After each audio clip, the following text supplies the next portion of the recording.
کھاؤں کہاں چھوڑ کے صدقہ تیرا، اور تیرے قدموں میں جو ہے غیر کا منہ کیا دیکھے، کون نظروں پہ چڑھے دیکھ کے تلوا تیرا۔ کہنے لگے حضور میں نے نہیں جانا، میں یہیں رہوں گا۔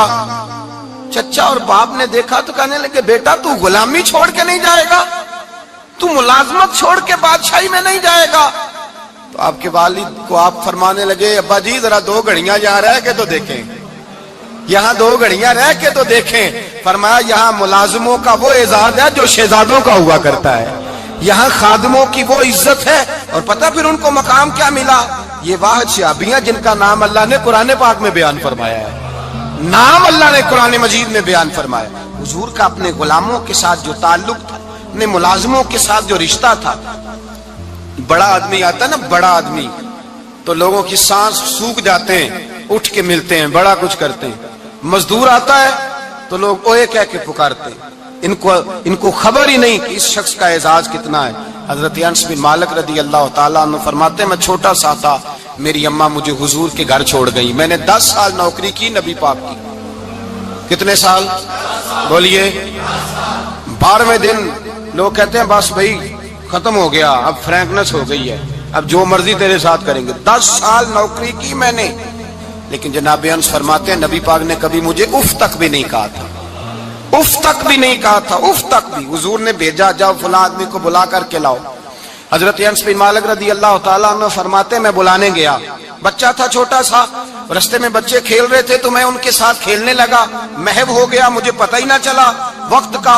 حضور نے جب مجھے بھیجا تو فرمایا جلدی جانا اور جلدی آنا، اب مجھے خبر ہی نہیں، بڑی دیر ہو گئی۔ حضور وہاں انتظار کر کر کے خود تشریف لائے، کہتے جب نبی پاک آئے تو میں بچوں کے ساتھ کھیل رہا تھا، حضور نے جب مجھے کھیلتے ہوئے دیکھا، میری اچانک نظر پڑی تو میرے ہوش اڑ گئے۔ حضور نے تو کہا تھا جلدی آنا، اور میں یہاں کھیلنے لگا، یہاں اتنا الجھا کہ مجھے خیال نہیں رہا کس کام آیا ہوں۔ حضرت انس فرماتے ہیں میں ڈرنے لگا، جیسے جیسے حضور قریب آتے میری ٹانگیں کانپتی۔ فرماتے ہیں جب نبی پاک قریب آئے تو قربان جاؤں معصوم آمنہ کے، فرماتے ہیں حضور نے میری گردن پہ تھپکی دی اور حضور نے ہنس کے فرمایا او بھائی لگتا ہے تو کھیل میں گم ہوا ہے تو تجھے یاد ہی نہیں رہا میں نے کس کام بھیجا تھا، تجھے یاد ہی نہیں رہا۔ کہ یا رسول اللہ صلی اللہ علیہ وسلم میں بھول گیا تھا، میں ابھی جاتا ہوں۔ کیا انداز ہے، کیا شفقت ہے، کیا رنگ ہے۔ حضور میں ابھی گیا اور ابھی آیا۔ نبی پاک نے فرمایا نہیں یار تو کھیل میں خود ہی چلا جاتا، تو کھیل یہاں میں خود جاتا۔ یہ اعزاز، یہ فضیلت، یہ درجہ کس نے ذروں کو اٹھایا اور صحرا کر دیا، یہ کس نے قطروں کو ملایا اور دریا کر دیا، یہ کس کی حکمت نے یتیموں کو کیا در یتیم اور غلاموں کو دنیا بھر کا مولا کر دیا، یہ کس نے اتنا۔ میرے بھائی مزدور کو حضور نے اعزاز دیا، نبی پاک اپنے ہاتھ سے کام کرنے والے کے ساتھ اس نے سلوک کرتے، محبت کرتے، پیار کرتے۔ ایک بوڑھی اماں تھی جو مسجد میں جھاڑو دینے کی مزدوری کرتی تھی۔ کیا کام کرتی تھی؟ دعا کریں اللہ ہم سب کو مسجد کی صفائی کی توفیق عطا فرمائے۔ بوڑھی اماں تھی، مسجد کی صفائی کرتی تھی، نوکری کرتی تھی، بیمار ہو گئی، بخاری شریف میں موجود ہے۔ اللہ کے محبوب صلی اللہ علیہ وسلم روز تیمارداری کرنے جاتے۔ ایک وقت ایسا آیا کہ دن میں 2 مرتبہ حضور تیمارداری کرنے جاتے۔ ایک شام نبی پاک نے فرمایا اس کا انتقال ہو جائے تو مجھے اطلاع کرنا۔ صحابہ کہتے ہیں رات کے وقت ان کا انتقال ہوا، ٹھنڈ کا موسم تھا، ہم نے حضور کو تکلیف دینا مناسب نہ سمجھا، ہم نے دفن کر دیا۔ سویرے اللہ کے حبیب نے پوچھا تم نے مجھے اطلاع کیوں نہیں دی؟ حضور سردی بڑی تھی۔ کون جاتا ہے مزدوروں کے جنازوں میں؟ کون جاتا ہے مزدوروں کے جنازے میں؟ یہاں تو اب جنازے بھی سیاسی ہو گئے ہیں، اب تو کوئی بہت بڑا امیر آدمی فوت ہو جائے تو وہاں رش ہوتا ہے، وہاں رش ہوتا ہے، غریبوں کا تو جنازہ بھی کوئی نہیں پڑتا۔ حضرت جناب سیدنا ابو ہریرہ رضی اللہ تعالیٰ عنہ فرماتے ہیں حضور نے فرمایا مجھے اطلاع کیوں نہیں دی؟ تمہیں اس کے اعزاز کا نہیں پتا؟ وہ مزدور تھی مسجد میں جھاڑو دیتی تھی، تم نے خبر ہی نہیں دی؟ حضور وصال ہو گیا، فرمایا چلو مجھے بتاؤ قبر کہاں ہے۔ حضور سارا کچھ جانتے ہیں لیکن یہ ساری تمہید اس لیے بیان کی کہ ایک مزدور کی شان واضح ہو جائے۔ فرمایا بتاؤ قبر کہاں ہے؟ صحابہ کہتے ہیں ہم قبر پہ لے گئے تو میرے نبی نے فرمایا صفے بناؤ میں دوبارہ جنازہ پڑھاؤں گا۔ میں دوبارہ جنازہ نہیں ہو سکتا، اس وقت ہو سکتا ہے جب وارث نے نہ پڑھاؤ، پھر دوسرا جنازہ جائز ہے۔ وارث نہ پڑھے تو اس سے پہلے 20 جنازے بھی ہو جائیں تو جب وارث پڑھ لے پھر دوسرا جنازہ نہیں ہو سکتا. حضور نے دوسرا جنازہ اس لیے پڑھا ہے کہ حضور اپنی ساری امت کے وارث ہیں. نبی پاک ساری امت کے وارث ہیں. فرمایا پر بناؤ صفے میں جنازہ پڑھاتا ہوں. مزدور کو اعزاز دیا, پیار کیا. حضرت عبد الرحمن ابن عوف رضی اللہ تعالیٰ عنہ فرماتے ہیں ایک دن میرا دل کیا تھا کہ میں غریب ہو جاؤں. کیا ہو جاؤں؟ آپ اپنے لیے دعا نہ کریں لیکن حضرت عبد الرحمن ابن عوف کے الفاظ تو دہرائیں. وہ کیا کہہ رہے ہیں کہ میرا دل کرتا تھا میں اللہ. ایک دن میرا, بڑے امیر آدمی تھے نا, صحابہ میں سب سے زیادہ امیر, فرمانے لگے ایک دن میرا دل کیا میں غریب ہو جاؤں, غربت پسند کر لوں. اصل میں غریب کو اپنی شان کا نہیں نہ پتا. اسے جس دن پتہ چل گیا کہ میں غریب کی عظمت کتنی ہے, غریب ہر وقت اپنے آپ کو کوستا ہی رہتا ہے. اور میں اکثر کہتا ہوں کہ یہ بڑے کا قصور نہیں کہ اس نے تجھے چھوٹا جانا ہے, یہ تیرا قصور ہے. تو احساس کمتری میں کیوں مبتلا ہوا؟ تو نے اپنے آپ کو چھوٹا کیوں جانا؟ تو نے اپنے آپ کو کمزور کیوں سمجھا؟ تو نے کیوں سمجھا کہ میں مزدور ہوں تو میری عزت ہی کوئی نہیں, میرا مقام کوئی نہیں؟ کیوں تو نے ایسا سمجھا اپنے لیے؟ حضرت عبد الرحمن, میرے بھائی یاد رکھیں جب غریب کو پتا چلے میری شان کیا ہے, میرے نبی پاک نے فرمایا میں غریبوں کے بیچ آیا ہوں, میں غریبوں میں رہا ہوں, میرے دائیں بائیں غریب رہتے ہیں, اور قیامت کے دن جب میں جنت میں جاؤں گا تو میرے آگے پیچھے غریب لوگ ہی ہوں گے. میں غریبوں کے ساتھ مل کے جنت میں جاؤں گا. حضرت عبد الرحمن ابن عوف کہتے ہیں ایک دن میرا بھی دل کیا تھا. یہ سب سے امیر تھے صحابہ میں, اور حضور نے فرمایا تو پکا جنتی ہے پر سب سے آخر میں جنت میں جائے گا, اس لیے کہ جتنا مال ہے اتنا حساب بھی تو دینا ہے نا, پکے. حضرت عبد الرحمن ابن عوف کہتے ہیں ایک دیہڑے دل کیا تھا کہ میں ماڑا ہوتا, میں غریب ہوتا, میں غریب ہوتا. یہ دل کیا میرا. کہا کس طرح؟ فرمانے لگے ایک مزدور صحابی تھے حضرت سعد انصاری نام تھا, وہ حضور سے ملنے آئے. جب انہوں نے ہاتھ ملایا نا نبی پاک سے تو حضور نے ان کا ہاتھ تھام لیا. غریبوں کمال کر دی میرے مصطفیٰ کریم نے. نبی پاک نے ہاتھ تھاما, حضور نے ہاتھ, آپ کو اس بات کی لذت نہیں آئی شاید, نبی پاک نے ہاتھ تھاما مزدور کا. مزدور کہتا میں نے چھڑانا چاہا تو حضور نے پکڑ لیا دبا کے, اور جب تھام لیا تو میں ٹھہر گیا, میں اپنی قسمت پہ ناز کرنے لگا.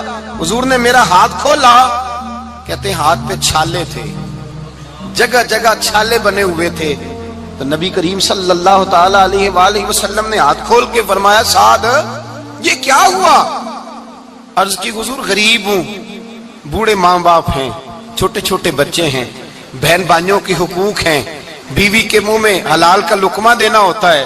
یا رسول اللہ پھاوڑا لے کے, کئی لے کے, کدال لے کے, بیلچا لے کے مزدوری کرتا ہوں, میدان میں نکلتا ہوں, صبح سے گیا تھا اب آیا ہوں, ہاتھوں میں نشان پڑ گئے ہیں.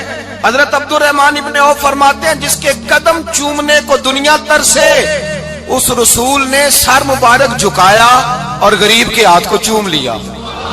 نبی پاک نے بوسہ دیا اور پھر فرمایا کیا؟ فرمایا یہ وہ ہاتھ ہیں جن سے خدا بھی پیار کرتا ہے, محمد مصطفیٰ بھی محبت فرماتے ہیں. نبی رحمت علیہ السلام نے فرمایا یہ تیرا وہ ہاتھ ہے جس سے اللہ بھی پیار کرتا ہے اور اللہ کا. تو مزدور کو پھر ناز کرنا چاہیے کہ پریشان رہنا چاہیے؟ بولے نا, مزدور کو ناز کرنا چاہیے نا, اس کو اپنا ہاتھ کھول کھول کے دیکھنا چاہیے اور اسے کہنا چاہیے اللہ نے مجھے وہ ہاتھ عطا فرمایا جس سے رب بھی پیار کرتا ہے, مصطفیٰ بھی پیار کرتے ہیں. اسے تو اعزاز سمجھنا چاہیے, فضیلت جاننی چاہیے, اسے تو ناز کرنا چاہیے. اللہ تبارک و تعالیٰ نے مجھے یہ اعزاز دیا ہے. کسان جو کھیتوں میں مزدوری کر رہا ہے, وہ مزدور جو کسی فیکٹری میں گیا ہے, رزق حلال کی تلاش میں نکلا ہے, اسے تو میرے بھائی ناز کرنا چاہیے, اسے تو خوش ہونا چاہیے کہ اللہ نے مجھے یہ فضیلت دی. ترستے ہوئے غریب, جان بوجھ کے اپنے آپ کو پریشان رکھتے ہوئے لوگ اگر جان جائیں کہ فضیلت کیا ہے, عظمت کیا ہے, اور پھر غلام کے ساتھ سلوک کیا کرنا ہے. ایک یہودی کا بیٹا نبی پاک کی خدمت کرتا تھا اکثر. یہودی کا بچہ, وہ بیمار ہو گیا, روز آتا تھا, چھوٹے موٹے کام کرتا تھا, بیمار ہو گیا. حضور نے فرمایا چلو تیمارداری کرنے چلتے ہیں. کس کی؟ جی غلام کی, نوکر کی. یہاں صاحب کہتے ہیں 5000 روپیہ لے جاؤ, وہ بڑے احسان کے ساتھ 5000 روپیہ لے جاؤ اور دے آنا, اور اسے کہنا سردی پوچھ رہے تھے تیرا کیا حال ہے, تو بات ختم ہو گئی. حضور بنفس نفیس گئے اور غریب کا گھر تھا. وہ یہودی باہر نکلا جس کا بیٹا بیمار تھا, تو تو کہتا جب دروازے پہ میں نے مسلمانوں کے نبی کو کھڑے دیکھا تو میرے پیروں تلے زمین ہی نکل گئی. میں نے کہا حضور مجھ غریب کی کٹیا میں کیسے آئے؟ پر میں تجھے پتا ہے نا تیرا بچہ میری نوکری کرتا تھا یا کبھی مار ہو گیا میں تیمارداری کرنے آیا. وہ یہودی کہتا مجھے خیال یقین ہی نہ آئے کہ میرے گھر میں حضور تو امیر حرم میں غریب بے نوا تو کجا من کجا میرے گھر میں حضور آئے. کہتے کہاں ہے ہمارا پیارا؟ حضور وہ لیٹا ہوا ہے. صحابہ کہتے ہیں نبی پاک سرانے گئے تو اس کا آخری وقت تھا, تھوڑا سا ٹائم تھا. میرے مصطفیٰ نے فرمایا تو میری نوکری کرتا تھا, آج میں تیری تیمارداری کرنے آیا ہوں. غلاموں سنو, جو رسول اللہ کی نوکری کرے آخری وقت آئے تو اللہ کے رسول پہنچ جایا کرتے ہیں, حضور پہنچ جایا کرتے ہیں. نجم کی ہے خدا آرزو ہے یہی, عاشق زار کی آبرو ہے یہی, موت کے وقت سر ان کے قدموں میں ہو, دید ہوتی رہے دم نکلتا رہے. حضور پہنچ جاتے ہیں. نبی پاک تشریف لائے, بیٹھے سرانے. حضور نے جب اپنا برف سے ٹھنڈا اور کستوری سے زیادہ خوشبو والا ہاتھ اس کے بالوں میں پھیرا, آنکھیں کھولی, حضور نے فرمایا چل کلمہ پڑھ جا, چل میرا کلمہ پڑھ جا. ساری دنیا در رسول پہ آ کے کلمہ پڑھے اور حضور اسے کلمہ پڑھانے گھر تشریف لے گئے. یہ ایک مزدور کو, ایک محنت کرنے والے کو اعزاز دیا. گھر گئے, کلمہ پڑھ لے. اس نے اپنے والد کی طرف دیکھا اور والدہ کی طرف دیکھا, ماں باپ یہودی ہیں, رونے لگے. کہنے لگے بیٹا یہ ہم سے زیادہ بڑھ کر تیرے حق میں خیر خواہ ہے, جیسے کہتے ہیں کر لے. اس نے کلمہ پڑھا اور حضور کی گود میں لوٹ پوٹ ہونے لگا. کلمہ پڑھا, روح پرواز کر گئی. شارحین کہتے ہیں جب نبی پاک وہاں سے نکلے تو حضور نے فرمایا اٹھاؤ اس کی میت کو.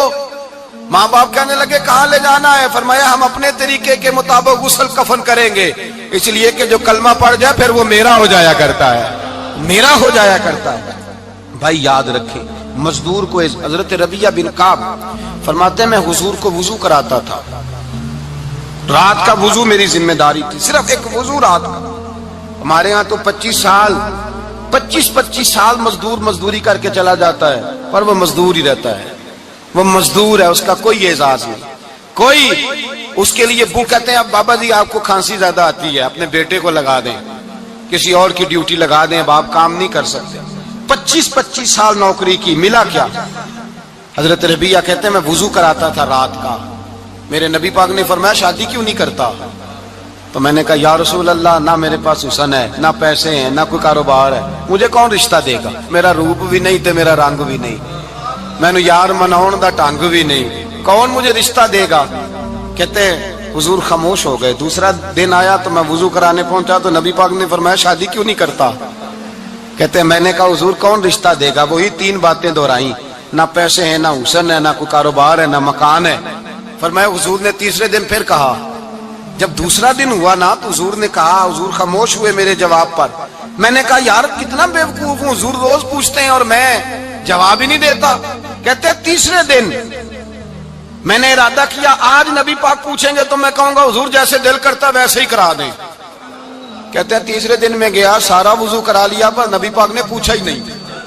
میں ارادہ کر کے گیا تھا کہ آج پوچھیں گے تو بتا دوں گا, حضور نے پوچھا ہی نہیں. فرماتے ہیں وضو مکمل ہو گیا, میں دروازے تک چلا گیا تو مصطفیٰ نے آواز دی. فرمایا واپس پلٹنا, میں پلٹا تو حضور نے فرمایا تو شادی کیوں نہیں کرتا؟ کہتے ہیں میں کھل کے مسکرایا. میں نے کہا محبوب تیرے کرم پہ قربان جاؤں, کیا انداز محبت ہے, حضور مہربانی کریں کرا دیں. فرمایا فلاں سردار کے پاس جا, ایک وضو کراتے ہیں, اور اعزاز حضور نے کتنا دیا, جا سردار کے پاس اور اسے جا کے کہہ کہ اللہ کے رسول فرماتے اپنی بیٹی کا نکاح تیرے ساتھ کر دے. فرماتے میں گیا, ماں باپ کو بڑی فکر ہوتی ہے بیٹیوں کی. وہ کہنے لگا میں شام کو خود نبی پاک کی بارگاہ میں آؤں گا. کہتے میں باہر نکلنے لگا تو وہ بچی پردے کی اوٹ سے بولی, کہنے لگی غلام ٹھہر جا, ابا جی آپ کو میری فکر ہے, اماں جی میری فکر ہے, میری فکر نہ کریں اور یہ نہ دیکھیں آیا کون ہے, یہ دیکھیں بھیجا کس نے ہے. آپ مجھے حوالے کریں نبی پاک کے, حضور کے حوالے کریں, اللہ رسول مجھے کبھی ضائع نہیں کریں گے. حضرت ربیعہ کہتے ہیں حضور نے میری شادی کا بندوبست کیا. حضرت بریدہ اسلمی سے کہا کہ تو اس کے لیے کھجور کی گٹھلی کے برابر سونا لا. حضرت حارثہ بن نعمان سے کہا تو اس کے لیے ایک کمرے کا حجرے کا بندوبست کر. حضرت عثمان غنی سے کہا تو نے ولیمہ کرانا اس کا؟ فرمایا میں تو تھوڑی نوکری کرتا تھا، مصطفیٰ نے ساری زندگی کا ہی بندوبست فرما دیا۔ یہ مزدور کے ساتھ حضور کا انداز ہے۔ پہلے میں نے شروع میں کہا کہ مزدور اس بات کو سمجھتا ہی نہیں کہ اس کا مقام کتنا، وہ اس بات کو جانتا ہی نہیں اللہ نے اسے اعزاز کتنا دیا ہے۔ ملت کا جوان سب سے پہلے تو کبھی کسی کی جیب کی طرف نہ دیکھے، اور یہ بات یاد رکھ لیں، درجنوں بزرگوں کے ارشادات کی روشنی میں ایک موٹی بات بیان کر رہا ہوں، توجہ ہے میری بات پر؟ جس کی توجہ دوسروں کی جیب پہ ہوتی ہے وہ رسوا ہو جاتا ہے۔ کاہل لوگ جو زندگی میں صرف ہاتھ پھیلانے کے عادی ہوتے ہیں، ان کے دامن میں سوائے رسوائی کے کچھ نہیں آتا، ان کے حصے میں سوائے بدنامی کے کچھ نہیں آتا، اور جو اپنی بازو کی قوت کے زور پر، اقبال کہتے ہیں اپنی دنیا آپ پیدا کر اگر زندوں میں ہے، سر آدم ہے ضمیر کن فکاں ہے زندگی، اپنے لیے خود جینا سیکھیں، ملت کے لیے کچھ کرنا سیکھیں۔ معاشرے کے اندر اس سے ادھار پکڑ کے اس کو دے دیا تو اس سے پکڑ کے اس کو دے دیا، 2 دن اس کے پاس چلے گئے لینے تو 4 دن اس کے پاس چلے گئے، کبھی کو دوست باہر سے آ گیا تو اس کے پیچھے بھاگنے لگے، چاپلوسی کرنے لگے، 2-4 جوڑوں کی خاطر، ایک موبائل کی خاطر، چھوڑیں اس دھندے سے باہر آئیں۔ میں نے کہا ایک پیشہ برا ہے، ایک پیشہ، اور وہ ہے ہاتھ پھیلانا، باقی کوئی پیشہ برا نہیں۔ 18 گھنٹے مزدوری کرو، نکلو باہر، نکلو میدان میں آؤ، جدوجہد کرو، مزدوری کرو جب تیرا ہاتھ مزدوری تک جائے، اور یاد رکھو رزق حلال کھانا ہے اور رزق حلال ہی کھلانا ہے، یہ وقار ہے، رزق حلال مومن کا وقار ہے۔ جو لوگ لقمہ حرام کھاتے ہیں وہ اپنا وجود کھو بیٹھتے ہیں، روحانی طاقتیں کھو بیٹھتے ہیں۔ میرے اعلیٰ حضرت رحمت اللہ علیہ فرماتے ہیں جس کا نماز میں دل نہ لگے، جس کا مسجد جانے کو دل نہ کرے، جس کا عبادت پہ توجہ نہ ہو، جس کا دین کی طرف رغبت نہ ہو، اسے غور کرنا چاہیے کہ اس کا کہیں رزق میں لقمہ حرام تو شامل نہیں ہو گیا۔ فرمایا جب لقمہ حرام شامل ہوتا ہے تو اللہ تبارک و تعالی معرفت کا نور چھین لیتا ہے، پھر انسان کی زبان سے تاثیر چلی جاتی ہے، پھر اس سے سجدوں کی جو کیفیت ہوتی ہے وہ روٹ جاتی ہے، درود و سلام کے ذائقے نصیب نہیں ہوتے۔ میرے مصطفیٰ کریم صلی اللہ علیہ وسلم گزر رہے تھے، ایک آدمی دعا مانگ رہا تھا، یا رب یا رب یا رب یا رب کہہ رہا تھا، نبی پاک نے فرمایا یہ قیامت تک بھی دعا مانگے تو اس کی قبول نہیں ہوگی۔ صحابہ نے کہا حضور آپ تو رحمت للعالمین ہیں اور آپ فرما رہے ہیں اس کی دعا قبول نہیں ہوگی۔ نبی پاک نے فرمایا اس لیے قبول نہیں ہوگی کہ جو کپڑے پہنے ہیں وہ بھی حرام پیسوں کے ہیں، اور جو اس نے کھایا ہے وہ بھی حرام پیسوں کا ہے، اور جو پیا ہے وہ بھی حرام پیسوں کا ہے۔ کیسے اس کی التجا اس کی بارگاہ میں قبول ہوگی جب یہ لباس سے لے کر خوراک تک اور خوراک سے لے کر مشروب تک ہر چیز ناجائز پیسے، تو معرفت کا حسن کیسے پیدا ہوگا؟ فجر میں آنکھ کیسے کھلے گی؟ قرآن پاک کی طرف دل کیسے جائے جب تیرے اندر رزق حلال جاتا ہے؟ حضرت بایزید بستامی فرماتے ہیں تو محنت کر کے حلال کی روٹی کھا، وہ تیرے وجود کے اندر جا کے نور بن جائے گی، اور ایسا نور بنے گی کہ وہ روٹی تجھے صبح خود جگا کے بیدار کرا کے اللہ کی بارگاہ میں جھکا دے گی۔ رزق حلال کھائیں، محنت کریں، جدوجہد کریں۔ حاتم طائی بہت بڑا سخی تھا، کسی شخص نے ایک دن حاتم طائی سے پوچھا کہ تو نے کبھی اپنے سے بھی بڑا سخی دیکھا ہے؟ کہنے لگا ہاں میں نے اپنے شہر کا ایک بابا دیکھا تو مجھ سے بھی زیادہ سخی ہے، مجھ سے بھی زیادہ سخی، مجھ سے بھی زیادہ تھا، تجھ سے زیادہ؟ کہنے لگے میں نے سارے شہر کی دعوت پکائی، چھوٹے بڑے امیر غریب سارے آئے، دعوت پکائی سارے شہر کی، سب لوگ آئے، ہر آدمی کو میں نے بلایا، علماء کو، ادیبوں کو، شاعروں کو، تاجروں کو، صنعت کاروں کو، سب کو دعوت دی۔ میں نے سوچا کہ ذرا دیکھوں تو صحیح پلٹ کے کوئی رہ تو نہیں گیا جو آیا نہ ہو۔ چہرے پہ میں نے نقاب ڈالا اور میں باہر نکلا، ایک ضعیف بزرگ لکڑ آ رہا، جنگل میں لکڑیاں کاٹ رہا ہے۔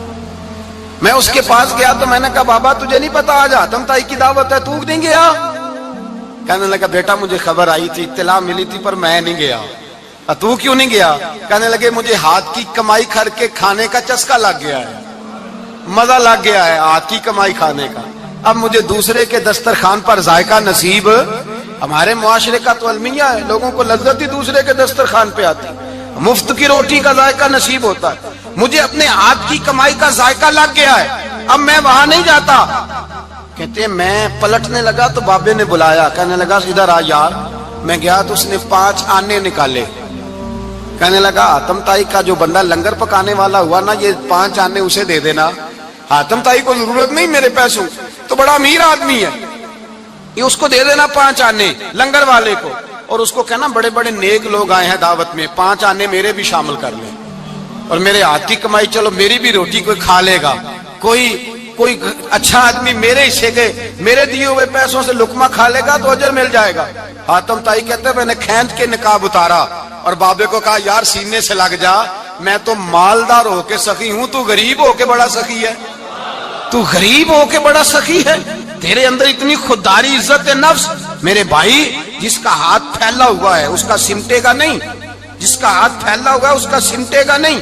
جس آدمی نے، میرے نبی پاک صلی اللہ علیہ وسلم نے فرمایا جس نے اپنی ذات پر سوال کا دروازہ کھول لیا اس نے اپنے اوپر فقر کا دروازہ کھول لیا۔ سوال کا مجھے دے دو مجھے دو کہ اسلام ایک پیشے کو ناپسند کرتا ہے اور وہ ہے مانگنے کا پیشہ، ہاتھ پھیلانے کا پیشہ، سوال کرنے کا پیشہ، اس کو ناپسند کیا ہے۔ باقی تو میرے حبیب پاک سید عالم صلی اللہ علیہ وسلم نے فرمایا اگر تو محنت کر کے روزی کماتا ہے تو پھر تو معمولی آدمی نہیں، پھر تو اللہ کا محبوب بن گیا ہے، پھر تو محبوب الہی ہو گیا ہے، پھر تو اللہ تبارک و تعالیٰ تجھ سے محبت فرماتا ہے۔ اگر تو محنت کرتا ہے، مشقت کرتا ہے، آگے بڑھتا ہے، روزگار کے لیے نکلتا ہے، پھر تو اللہ کا محبوب ہے۔ نبی کریم علیہ السلام نے مزدور کو جو سب سے بڑا درجہ عطا فرمایا، سب سے بڑا مقام عطا فرمایا وہ یہ ہے، کسی صحابی نے پوچھا یا رسول اللہ صلی اللہ علیہ وسلم سب سے اچھا کھانا کون سا ہے؟ تو حضور نے فرمایا وہ کھانا جو بندہ اپنے 2 ہاتھوں سے مزدوری کر کے کھاتا ہے، وہ کھانا سب سے اچھا ہے۔ فرمایا اللہ کے نبی حضرت داؤد علیہ السلام اپنے ہاتھوں سے مزدوری کرتے، اور پھر نبی کریم سید عالم صلی اللہ علیہ وسلم نے جو دین ہمیں عطا فرمایا اس دین کو حضور نے کوئی پنڈتوں اور جوگیوں کا دین نہیں بنایا کہ تم بس غار کے اندر چلے جاؤ اللہ اللہ کرو میری طرف دیکھیے گا، یہ نہیں فرمایا کہ تم بس ٹھیک ہے آ جاؤ مسجد تسبیح پکڑ لو کوئی اور کام نہ کرو، بلکہ حکم دیا ہے کہ کسب معاش کرو، محنت کرو، جد و جہد کرو، ہاتھ ہلاؤ۔ قرآن مجید فرقان حمید نے کہا وَجَعَلْنَا اللَّيْلَ لِبَاسًا، رات تمہاری پردہ پوشی کے لیے بنائی گئی ہے، رات تمہاری پردہ پوشی کے، وَجَعَلْنَا النَّهَارَ مَعَاشًا، اور فرمایا دن تمہارے رزق کمانے کے لیے بنایا گیا، جد و جہد کے لیے۔ حضرت عیسیٰ علیہ السلام کی ایک نوجوان سے ملاقات ہوئی تو فرمایا تو کیا کرتا ہے؟ کہنے لگا میں عبادت کرتا ہوں۔ تو فرمایا کھاتا کہاں سے ہے؟ کہنے لگا میرا بھائی کمائی کرتا ہے تو وہ مجھے اس میں سے حصہ دیتا ہے۔ تو آپ فرمانے لگے پھر تو عبادت گزار نہیں، تیرا وہ بھائی تجھ سے زیادہ عبادت گزار ہے، جو تیرے لیے یہ بندوبست کرتا ہے، جو تجھے یہ جد و جہد کر کے دیتا ہے وہ تیرے لیے۔ حضرت عمر فاروق رضی اللہ تعالیٰ عنہ نے اپنے دور خلافت میں شوق دلایا صحابہ، محنت کرنے کا شوق۔ ہمارے معاشرے کے اندر لوگ دوسرے کی کمائی پر وقت گزارنا چاہتے ہیں، دوسرے کے مال پر نظر رکھتے ہیں، مجھے کچھ سسرال سے مل جائے، کچھ مجھے رشتہ داروں سے مل جائے، کچھ مجھے دوست احباب سے مل جائے، کچھ مجھے باقی جگہوں سے مل جائے۔ لوگ مختلف جگہوں پہ نظر رکھتے ہیں اور مختلف ہیلوں اور بہانوں کے ساتھ دوسرے کا مال ہڑپ کرنے کی کوشش کرتے ہیں۔ میرے حبیب کریم علیہ السلام نے توجہ دلائی صحابہ کو، مزاج عطا فرمایا۔ نبی پاک صلی اللہ تعالی علیہ وآلہ وسلم نے ارشاد فرمایا، حضرت عمر کی بات کر رہا تھا پہلے اس کو مکمل کروں، جناب عمر فاروق رضی اللہ تعالیٰ عنہ نے شوق دلایا صحابہ کو۔ تو ایک دن آپ گزر رہے تھے تو ایک صحابی وہ درخت لگا رہے تھے، اپنے ہاتھ سے درخت لگا رہے تھے۔ تو حضرت عمر فاروق رضی اللہ تعالیٰ عنہ نے دیکھا تو دیکھ کر فرمانے لگے تجھے مبارک ہو، تجھے فرمایا اللہ تبارک و تعالیٰ تیری عزت بھی بڑھا دے گا اور تیری محتاجی بھی دور فرما دے گا، اس لیے کہ تو محنت کر رہا ہے، تو جد و جہد کر رہا ہے، تو اپنے ہاتھ سے کوشش کر رہا ہے، اللہ تبارک و تعالیٰ تیرا رزق بھی بڑھا دے گا اور اللہ تیری عزت میں بھی اضافہ کرے گا۔ نبی کریم علیہ السلام نے فرمایا عدل کرنے والے بادشاہ کے ساتھ جو آدمی جہاد کے لیے نکلے اس کا دین میں سب سے بڑا درجہ ہے، عدل کرنے والے حکمران کے ساتھ جو جہاد کے لیے نکلے اس کا سب سے بڑا درجہ ہے۔ فرمایا میرا وہ غلام جو صبح سے لے کر شام تک ایک دن رزق حلال کے لیے محنت کرتا ہے، فرمایا ایک پورا سال عادل عدل کرنے والے بادشاہ کے ساتھ جہاد کرنے سے اللہ ایک دیہڑی لگانے والے مزدور کو زیادہ ثواب عطا فرمائے گا، اللہ اسے زیادہ اجر دے گا، اس لیے کہ وہ جد و جہد کر رہا ہے، وہ کوشش کر رہا ہے، میدان عمل میں نکلا ہوا ہے۔ مزدور کو ایک تو کاہلی بڑی ہے، ہر چوتھا نوجوان جس کو ہم دیکھتے ہیں اس کو پوچھتے ہیں تو کیا کرتا ہے، تو کاغذ جمع کرائے باہر جانے کے لیے، تو سالوں بیت گئے، بس وہ نہ کاغذ نکلے نہ صاحب باہر گئے۔ بھائی کوئی کام کر لیں تو کہتے ہیں میرے ابا جی کو 2-4 کروڑ روپیہ دے دیں گے تو کچھ کر لیں گے، اگر نہ دیا تو پھر دیکھیں گے دائیں بائیں۔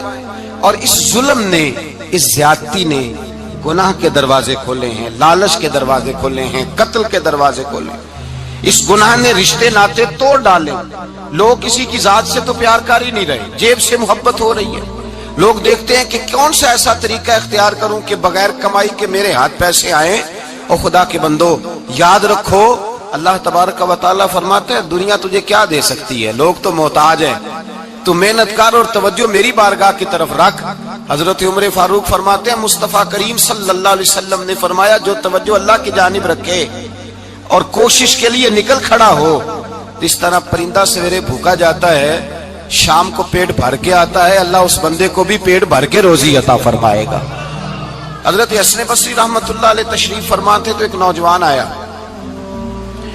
اس نوجوان نے کہا حضرت آج کے بعد میں نے فکر نہیں کرنی کام کاج کی، میں نے نہیں کوئی بھی توجہ کرنی کمانا کیسے ہے کھانا کیسے ہے، میری فکریں دور ہو گئیں۔ فرمایا کیا ہوا؟ کہنے لگا میں آج جنگل میں مزدوری ڈھونڈنے گیا تھا تو میں نے ایک عجیب انداز دیکھا ہے، ایک شیر نے شکار کیا، اس نے کچھ خود کھایا، کچھ اس نے بانٹا، کچھ تھوڑا سا شکار لے کے وہ گیا۔ پہاڑ کی چوٹی پر ایک لومڑی بیٹھی تھی، وہ لومڑی دونوں ٹانگوں سے معذور بھی تھی، آنکھوں سے اندھی بھی تھی۔ اس شیر نے جا کے اس کے منہ کے اندر وہ شکار ڈالا ہے اور لومڑی نے کھایا ہے۔ کہنے لگا جو رب اندھی اور لنگڑی لومڑی کو پہاڑ پر رزق دے سکتا ہے مجھے بھی دے دے گا، میں نے کوئی کام نہیں کرنا۔ تو حضرت حسن بصری رحمت اللہ علیہ فرمانے لگے کتنی چیزیں دیکھی تو نے، ایک شیر اور ایک لومڑی۔ فرمانے لگے تو نے لومڑی بننے کا پروگرام بنایا، شیر بننے کا کیوں نہیں بنایا؟ تو شیر بننا، خود بھی کھا دوسروں کو بھی کھلا، تو نے لومڑی بننے کا پروگرام بنایا ہے۔ مزدوروں کوئی حضرت حسن بصری فرما رہے ہیں کہ مزدور لومڑی نہیں ہوتا، مزدور تو شیر ہوتا ہے، مزدور تو یہ تو شیر ہوتا ہے، شیر۔ اس کا مالک جو جس نے اس کو دیہڑی پہ رکھا ہے وہ بھی مزدور کی کمائی کھا رہا ہوتا ہے، وہ بھی مزدور کی، تو مزدور تو شیر ہے۔ انہیں سر جھکا کے نہیں جینا چاہیے، انہیں سر اٹھا کے جینا چاہیے۔ یہ تو بڑے قیمتی وجود کے لوگ ہیں جو مزدوری کرنے نکلتے ہیں، ان کے کچھ حقوق ہیں، کچھ حقوق۔ ہمارے حکمران بھی حقوق کا تعین کرتے ہیں، کہتے ہیں 15,000 سے زیادہ، یہ جو بجٹ آیا ہے نا اس میں 15,000 سے زیادہ، کہتے ہیں مزدور کی تنخواہ 15,000 ہونی چاہیے۔ کتنی جی 15,000 سے کون سا گھر چلتا ہے؟ ویسے مولویوں کی بھی اتنی ہے، اور میرے خیال ہے کم مولویوں کی 15,000 ہے، 10 کے قریب ہی ہے، اور اس کو بھی کہتے ہیں کہ تو بڑا کھاتا ہے، ارادہ ہے عید کے بعد تجھے چھٹی کرا دی جائے، بڑے خرچے ہیں تیرے مولوی۔ 15,000 روپیہ تنخواہ مزدور کی، گزارا ہوتا ہے؟ آؤ میں تمہیں وہ اس بارگاہ پہ لے جاؤں جس نے سب کو شانیں عطا فرمائی ہے۔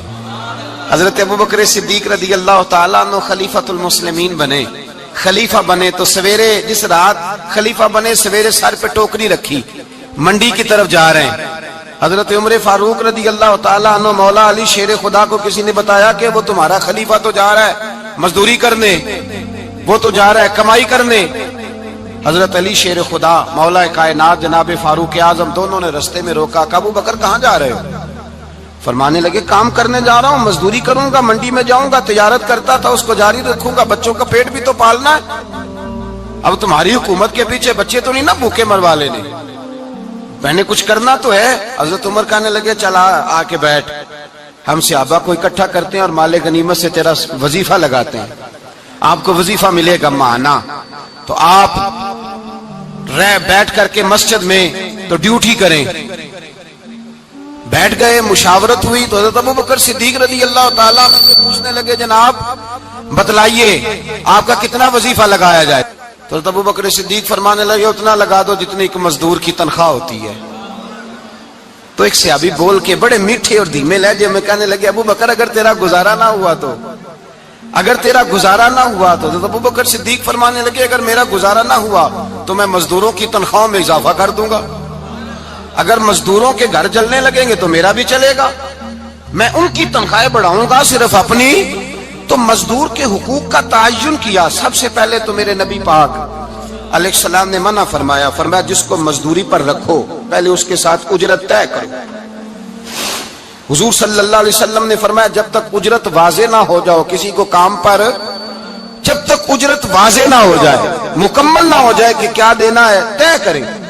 کیا لوگے جو جناب دے دیں گے لے لوں گا، شریعت اس کو پسند نہیں کرتی، محبوب نہیں رکھتی. پہلے اس کے ساتھ پہلا حق مزدور کو یہ دیا کہ اس کی اجرت پہلے، بولیے اجرت پہلے اجرت طے ہوگی، یہ پہلا حق ہے. اور مزدور کا دوسرا حق کیا بیان کیا میرے نبی پاک نے؟ فرمایا جب، اور یہ ایسی اعلیٰ بات ہے کہ جتنے حقوق لکھنے والے ہیں نا، جتنے بین الاقوامی سطح پر انسانی حقوق کا چارٹر بنانے والے ہیں، وہ کہتے ہیں کہ یہ ایسا نقطہ حضور نے بیان کر دیا ہے کہ اس سے آگے کو بڑھ ہی نہیں سکتا. یہ ایسی بات ہے کہ جس کی شرح بھی کوئی نہیں کر سکتا. میرے حبیب کریم علیہ الصلوۃ والسلام نے فرمایا پہلے طے کرو. اور کیا خوبصورت لفظ ہے، قانون بنا دیا. فرمایا جب مزدور مزدوری کر لے تو اس کا پسینہ خشک ہونے سے پہلے اسے ادا کر دینا. اس کا پسینہ خشک ہونے سے پہلے اسے اس کی مزدوری دے دو. بیچارے نے محنت کی ہے، اپنے گھر جائے. یہ نہیں کہ اس نے مزدوری کیا تو تم نے کہا نہیں ادھر سے پینٹ صحیح نہیں ہوا، یہ تو لے جا 2000 اور پھر میں تیرا حساب کروں گا، ابھی ذرا میں چیک کرا لوں 2-4 لوگوں کو بلا کر کے. وہ فلاں جگہ سے نا ایک کونا خالی رہ گیا. اللہ سے ڈرنا چاہیے. اگر اللہ تبارک و تعالی نے 2-1 آدمیوں کو ملازم آپ کا بنا دیا ہے تو پھر خیال ہونا چاہیے. ایک صحابی اپنے خادم غلام کو مار رہے تھے تو میرے نبی پاک تشریف لائے. فرمایا کیوں اسے مار رہا ہے؟ حضور غلطیاں بڑی کرتا ہے. تو نبی پاک نے فرمایا جتنا تجھے اس پر اختیار ہے نا اس سے کہیں بڑھ کر میرے رب کو تیرے اوپر بڑا اختیار ہے. کہا حضور یہ بڑی غلطی کرتا ہے، میں آخر کتنا معاف کروں؟ تو حضور نے فرمایا اتنا معاف کر جتنا میرا رب تجھے معاف فرماتا ہے. پتہ ہے تیری صبح سے لے کر شام تک کتنی کوتاہیاں ہیں. درگزر کا حکم دیا. پہلا حق یہ دیا مزدوری طے کرو. دوسرا حق یہ دیا پسینہ خشک ہونے سے پہلے ادا کرو. تیسرا حق یہ دیا کہ اس سے درگزر کرو، غلطی ہو جائے تو درگزر کرو. تو یا رسول اللہ مزدوری کتنی دیں؟ میرے نبی پاک بخاری مسلم حضور سید عالم صلی اللہ علیہ وسلم نے فرمایا مزدور کا حق بیان کیا نبی پاک نے، اور ایک بات ارشاد فرمائی تو اس کے اندر کئی پہلو، ایک حدیث میں کئی پہلو بیان فرمائے. حبیب پاک نے فرمایا جیسا تم کھاتے ہو ویسا ہی اسے کھلانا. کوئی نہیں، آپ شاید سو رہے ہیں کچھ حضرات. جیسا خود کھاتے ہو ویسا ہی، بھئی بس ختم ہو گئی بات. اتنی بڑی بات کر دی سرکار نے. کبھی دیکھا ہے آپ نے کہ مزدور کو ایسے کھلایا جا رہا ہو جیسا مالک کھا رہے ہیں؟ حضور نے فرمایا بھئی مزدوروں کا حق یہ ہے کہ جیسا تم نے کھانا ہے ویسا اسے کھلانا ہے، اور فرمایا جیسا تم نے پہننا ہے ویسا اسے پہنانا ہے. اور پھر میرے حبیب کریم علیہ الصلوۃ والسلام نے ارشاد فرمایا اس کی ہمت سے بڑھ کر تم اس پر بوجھ نہیں ڈال سکتے. جتنا کام وہ کر نہیں سکتا اتنا تم اسے دے نہیں سکتے. اور فرمایا اگر اتنا کام دینا ہے جو اس کی ہمت سے زیادہ ہے تو میں اس کے مالک کو کہتا ہوں وہ بھی اٹھ کے مزدور کے ساتھ کام پہ لگ جائے، اٹھے اس کے ساتھ کام میں شریک ہو جائے. مزدوری کا بھی تعین فرمایا، اور پھر اس کو کام کس مقدار کا دینا ہے، مزدور کو کس قدر زیادہ اس پر بوجھ ڈالا جائے گا، یہ بھی مصطفیٰ کریم نے بیان فرمایا. فرمایا جو لا یکلف اللہ نفسا الا وسعها، اللہ بھی تم پر وہ بوجھ نہیں ڈالتا جو تم اٹھا نہیں سکتے. تو کسی مزدور کو تم ایسا کام نہیں بتاؤ گے.